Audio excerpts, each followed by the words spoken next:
whatever we can find in the fridge fritters. So this means we're making fritters out of any vegetable we find. And I found quite a bit of corn, so I want to add this too, together with carrots and zucchinis. And corn, every child loves corn. Every child loves corn.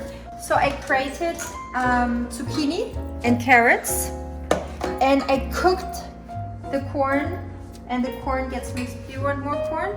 Yeah. So we mixed zucchini, carrots, corn. Now, what we do, we add 2 eggs.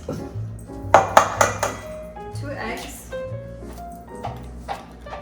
You have to see how much you're making, how big the portions are.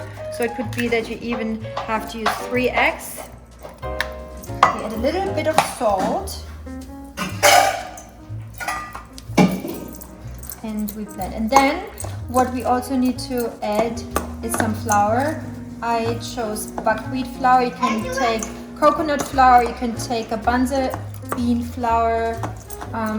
So pick the flour you prefer, and we mix it. Little by little you add.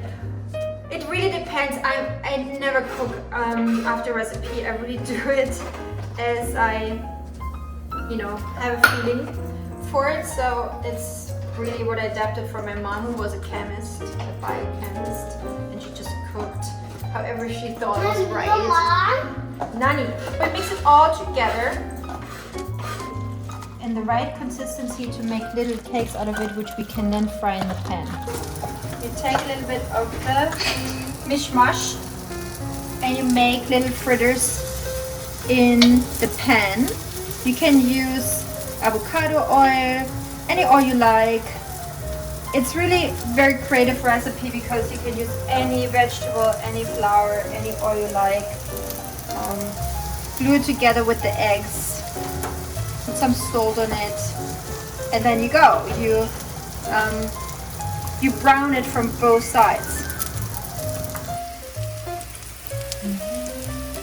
Brown on both sides. You can choose avocado oil, any type of. You can be very creative with those fritters. Take any vegetable you like, any oil you like, any flour you like.